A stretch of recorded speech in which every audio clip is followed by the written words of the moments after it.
शहर से कुछ फासले पर एक खामोश और पुरसुकून बस्ती में 3 डाकू रहते थे। उनकी चालाकी ये थी कि वो आम लोगों की तरह नजर आते थे। सादा लिबास, नर्म लहजा और बज़ाहिर नेक सीरत इंसान। बस्ती के लोग उनको शरीफ और नेक समझते थे, यहां तक कि उनके अपने घर वाले भी उनके असल चेहरे से नावाकिफ थे। मगर हकीकत ये थी कि वो तीनों रात के अंधेरे में दूर दराज इलाकों में चोरी करने निकलते और चोरी मुकम्मल करने के बाद सुबह होने से पहले वापस अपनी बस्ती लौट आते। ये तीनों न सिर्फ चोर थे बल्कि पक्के दोस्त भी थे। उनकी दोस्ती ऐसी थी कि दुख सुख में एक दूसरे का हाथ कभी नहीं छोड़ते थे। कोई मुश्किल आती तो तीनों मिलकर उसका सामना करते। वो एक दूसरे पर भरोसा करते और हर हाल में एक दूसरे के साथ खड़े रहते। उनके दरमियान ऐसी हम आहंगी थी कि जैसे दिल के 3 टुकड़े जो कभी अलग ना हों। एक दिन तीनों दोस्तों ने आपस में बैठकर एक नया मंसूबा बनाया। उन्होंने सुना था कि एक दूर दराज इलाके में बहुत अमीर लोग बसते हैं, जिनके घरों में सोना, चांदी और कीमती चीजें भरी हुई हैं। उनके दिल में लालच जाग उठा। उन्होंने सोचा कि अगर वहां एक भी बड़ा डाका डाला जाए तो एक ही रात में किस्मत बदल सकती है। न फिर छोटी छोटी चोरियां करनी पड़ेंगी, न हर रात का खतरा मोल लेना पड़ेगा। तीनों ने खूब सोच विचार की, मंसूबा बनाया और आखिरकार इस खतरनाक मगर लालच से भरे काम पर आमादा हो गए। अगली सुबह वो अपने घर वालों को यही कहकर निकले कि काम की तलाश में जा रहे हैं और रवाना हो गए उस अमीर शहर की तरफ। यह सफर आसान न था। शहर बहुत दूर और एक दिन का तका देने वाला सफर था, मगर उन्होंने हिम्मत नहीं हारी। जब वो शहर पहुंचे तो उनके चेहरों पर कोई तकन न थी, बल्कि ऐसी मासूमियत और सच्चाई झलक रही थी कि देखने वाला उन पर फौरन भरोसा कर लेता। तीनों दोस्तों ने शहर पहुंचकर एक सराय में क़ियाम किया। वहां बैठकर सादा सा खाना खाया, मगर उनके दिलो दिमाग में तो सिर्फ एक ही ख्याल गर्दिश कर रहा था, आज की रात का वो डाका जो उनकी किस्मत बदल सकता था। खाने के बाद वो खामोशी से बैठे रात के अंधेरे का इंतजार करने लगे। वक्त गुजरता रहा, सूरज गुरूब हुआ और आसमान पर तारीकी छा गई। जब रात गहरी हो गई और सन्नाटा छा गया तो वो तीनों आहिस्ता से उठे और अपने बनाए गए मंसूबे के मुताबिक एक मखसूस घर की तरफ रवाना हुए। उन्होंने पहले ही दिन के वक्त उसे दूर से देखा था। यह एक पुराना मगर अमीराना घर लगता था। उन्होंने खामोशी से उसका इहाता किया, चारों तरफ का जायजा लिया और गौर से सुना कि अंदर कितने लोग हैं। थोड़े इंतजार और जांच पड़ताल के बाद अंदाजा हुआ कि घर में ज्यादा अफराद नहीं हैं और यही वक्त मुनासिब है डाका डालने के लिए। वो आहिस्तगी से दरवाजा खोलकर अंदर दाखिल हो गए। हर कदम पर उनकी नजरें हरकत कर रही थीं। दिल धड़क रहा था, मगर वो पुरएतिमाद थे। वो पैसे, ज़ीवरात और कीमती सामान तलाश करने लगे। कई कमरों की तलाशी के बाद एक कमरे में उन्हें एक बूढ़ी औरत नजर आई जो गहरी नींद सो रही थी। वो काफी उम्र रसीदा लग रही थी और बिल्कुल बेखबर थी कि क्या होने वाला है। चोरों ने आहिस्तगी से बाकी कमरों की तलाशी जारी रखी। आखिरकार एक कमरे में उनकी आंखें चमक उठीं। एक बड़े संदूक में से उन्हें कीमती सामान और अशरफियों से भरा हुआ थैला मिला। सामान नया और कीमती नजर आ रहा था। तीनों की आंखों में खुशी और लालच की चमक उभर आई, जैसे उनकी मेहनत रंग ला चुकी हो। लेकिन उनके साथ क्या होने वाला है, वो इनसे बेखबर अपने डाके में मसरूफ थे। लिहाजा तीनों चोरों ने कोई वक्त जाये किए बगैर रात के अंधेरे में सारा कीमती सामान चुपके चुपके घर से बाहर निकाला। वो बहुत मुहतात थे ताकि किसी को खबर ना हो। उन्होंने सब अशरफियां, ज़ीवरात और कीमती चीजें अपने साथ लाए हुए घोड़ों पर बांध दी और अंधेरे में ही शहर को छोड़कर वापस अपनी बस्ती की तरफ रवाना हो गए। मगर अब एक नई मुश्किल उनके सामने आ खड़ी हुई। उनके पास इतना ज्यादा सामान और पैसा था कि उसे छिपाना मुश्किल हो रहा था। अगर वो यूं ही बस्ती में दाखिल होते तो हर कोई यही सवाल करता कि सिर्फ एक दिन में इतनी दौलत कहां से आ गई। उनकी चोरी का राज खुलने का खतरा बढ़ गया था और अब उन्हें समझ नहीं आ रहा था कि इस सारी दौलत को कहां और कैसे छिपाएं। तीनों चोरों ने बस्ती में दाखिल होने से पहले एक सुनसान और वीरान खंडर देखा जो बरसों से खाली पड़ा था। वहीं उन्होंने सारा कीमती सामान छुपा दिया। अशरफियों से भरा थैला उन्होंने अपने एक साथी के हवाले कर दिया और बाकी सामान खंडर के एक खुफिया गोशे में रख दिया ताकि कोई शक न करे। उसके बाद तीनों अलग होकर अपने घरों की तरफ रवाना हो गए। उनके चेहरों पर मायूसी और तकन के आसार थे, जैसे कोई काम न मिला हो और खाली हाथ वापस आए हो। घर वालों को यही बताया कि बहुत कोशिश की मगर कोई रोजगार नहीं मिला, इसलिए वापस लौट आए। एक दिन तो खामोशी से गुजर गया, मगर रात को जिस साथी के पास अशरफियों का थैला था उसने तजस्सुस से थैला खोला। जब उसने गिनना शुरू किया तो हैरान रह गया।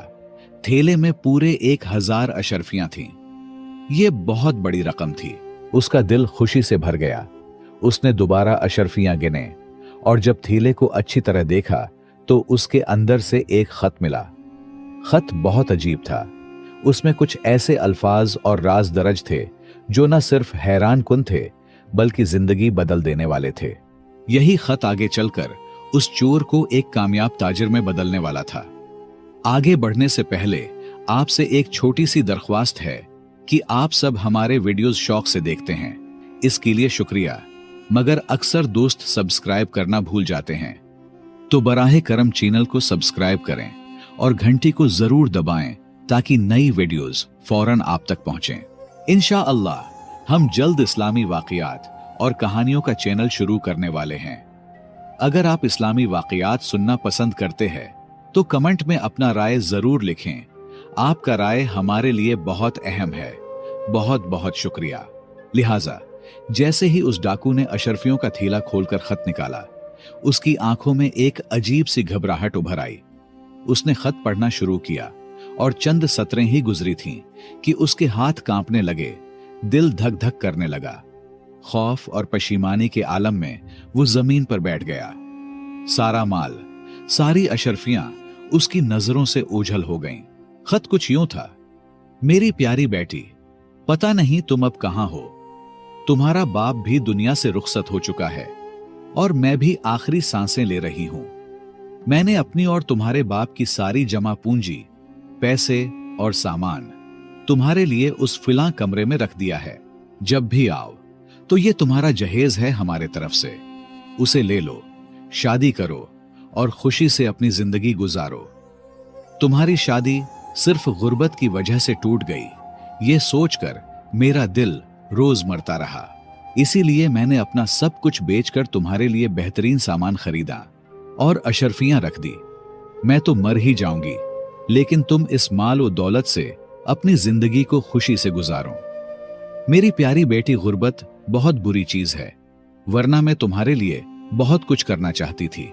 तुम्हारी बदकिस्मत मां। ये खत पढ़कर डाकू की आंखों में निदामत छा गई। अशरफियों का वजन अब उसे बोझ लगने लगा था और दिल में एक अजीब कसक उठने लगी। ये खत पढ़कर डाकू की आंखें आंसुओं से भर आएं। उसका दिल कांप उठा और वो बेइख्तियार रोने लगा। वो देर तक जमीन पर बैठा रहा, अशरफियों से भरे थैले को देखता रहा जैसे वो कोई गुनाह का बोझ हो। उस लम्हे उसे अपनी मां याद आ गई, वो मां जिसने उसे पाल पोस कर बड़ा किया था। उसने सोचा, अगर ये मेरी मां का खत होता, अगर ये मेरी बहन का जहेज होता और कोई डाकू उसे लौट कर ले जाता तो मुझ पर क्या गुजरती। ये ख्याल आते ही उसके दिल में निदामत और पछतावे की आग भर गई। किसी तरह रात का वक्त काटा और जैसे ही सुबह हुई वो सीधा अपने दोस्तों के पास पहुंचा। उसके चेहरे पर परेशानी, शर्मिंदगी और संजीदगी साफ झलक रही थी। उसने अपने साथियों को सारी बात बताई और खत जेब से निकालकर उनके सामने पढ़ दिया।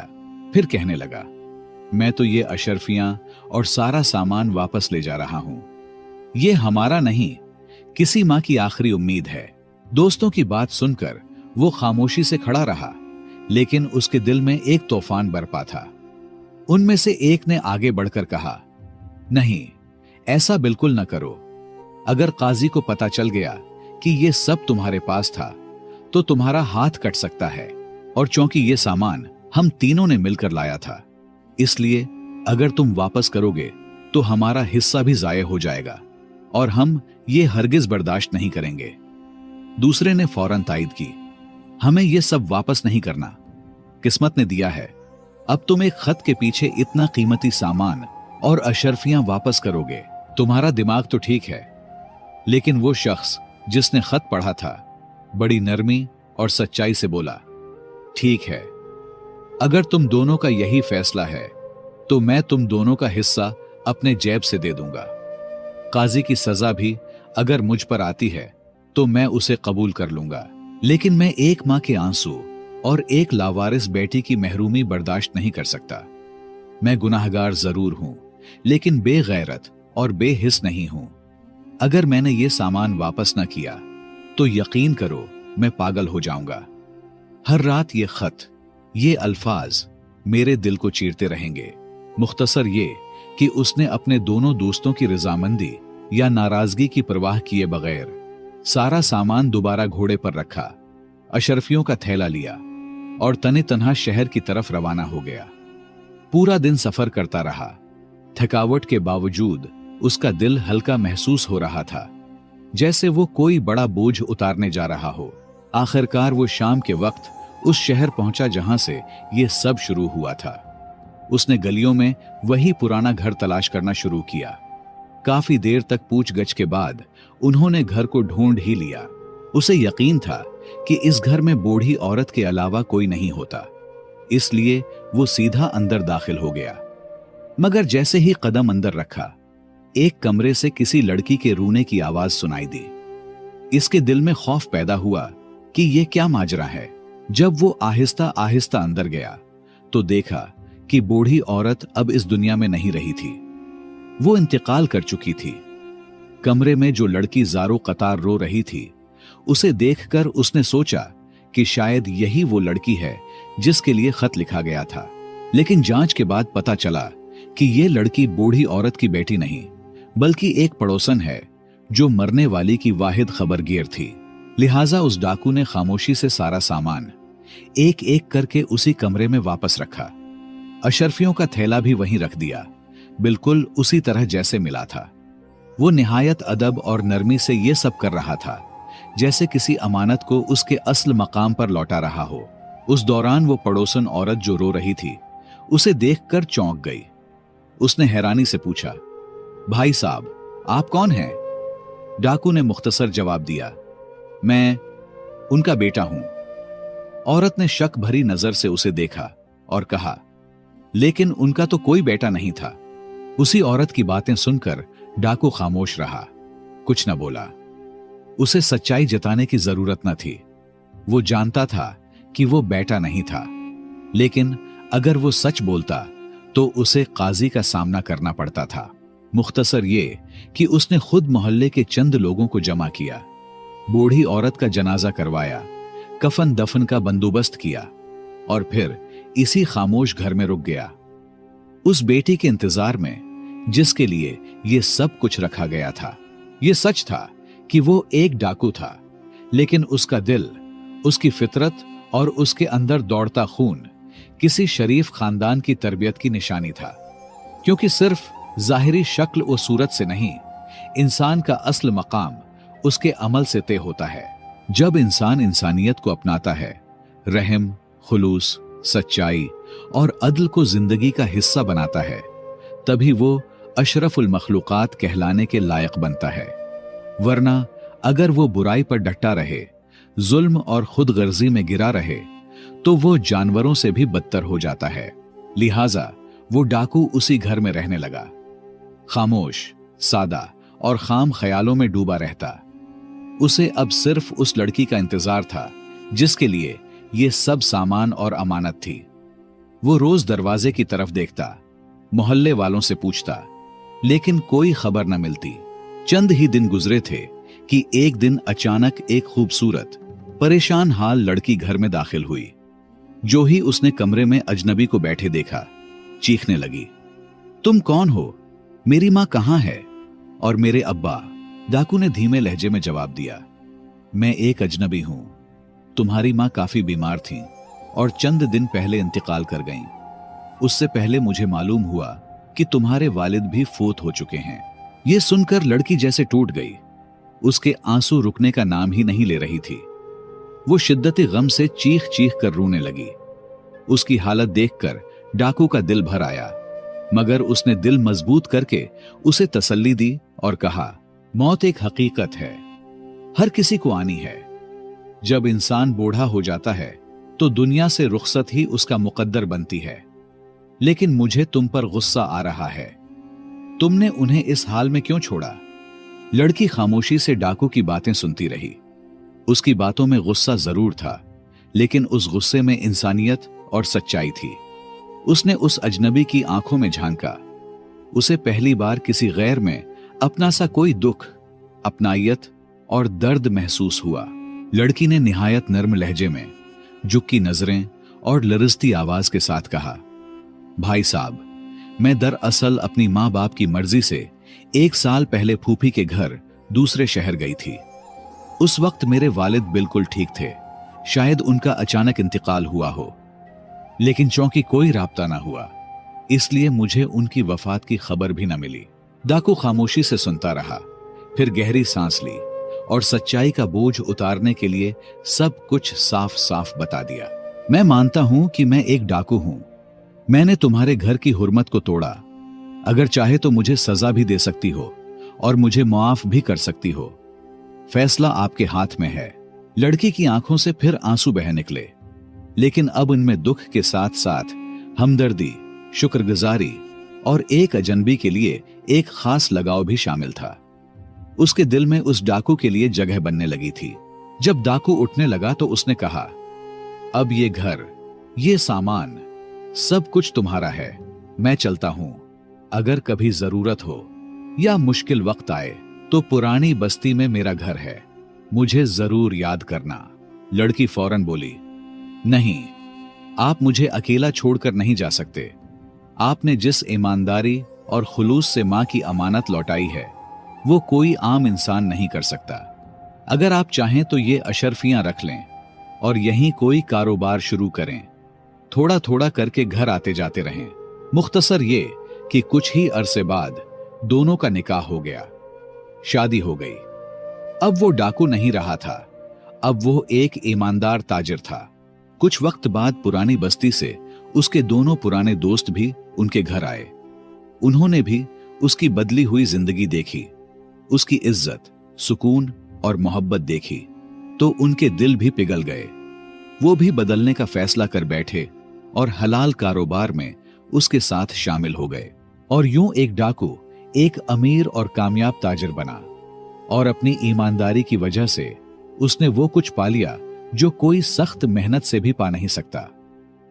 तो दोस्तों, इस कहानी में हमारे लिए एक बहुत बड़ा सबक छिपा है। पहला और सबसे अहम सबक यह है कि इंसान को हर हाल में इंसानियत को मुकद्दम रखना चाहिए। अगर कहीं ऐसा लगे कि हमारा फायदा किसी और की तकलीफ या मजबूरी पर हो रहा है, तो वहां रुक जाना ही असल गैरत और इंसानियत की पहचान है। दूसरा सबक यह है कि ईमानदारी और दूसरों की मदद का सिला अल्लाह ताला कई गुना बढ़ा कर देता है। जैसे उस डाकू को न सिर्फ वो माल मिला, बल्कि नेक बीवी, अपना घर और इज्जत भरी जिंदगी भी नसीब हुई। साथ ही गुनाह भरी जिंदगी से भी छुटकारा मिला। तीसरा और सबसे बड़ा सबक यह है कि अल्लाह के खौफ और इंसानियत के नाते अगर हम किसी के लिए दवा बने और सच्ची तौबा करके गुनाह छोड़ दें, तो अल्लाह दुनिया वो आखिरत दोनों में हमारी इज्जत बढ़ाता है। इसलिए हमें भी चाहिए कि बुराई का रास्ता छोड़ें, अल्लाह जरूर खैर का रास्ता खोलेगा। मुझे उम्मीद है कि आपने इस कहानी से बहुत कुछ सीखा होगा। अगर आप मजीद ऐसी ही सबक आमूज कहानियां सुनना चाहते हैं तो हमारे चैनल लाजमी सब्सक्राइब करें और घंटी का बटन जरूर दबाएं, और हो सके तो इस वीडियो को लाइक और शेयर जरूर करें। आपके ताउन का शुक्रिया। कहानी खत्म हुई मगर एहसास बाकी है। मिलते हैं अगली कहानी में, तब तक अपने दिल को कहानियों से जिंदा रखिए। अगर ये कहानी आपके दिल को छू गई है तो अपने एहसासात ज़रूर शेयर कीजिए। आपका एक कमेंट हमारे लिए एक नई कहानी का आगाज़ हो सकता है। सब्सक्राइब करें ताकि अगली दास्तान आप तक सबसे पहले पहुंचे और इस सफ़र में हमारे हमसफ़र बने रहें। क्योंकि हर दिल में एक कहानी छपी होती है, शायद अगली बार वो कहानी आपकी हो।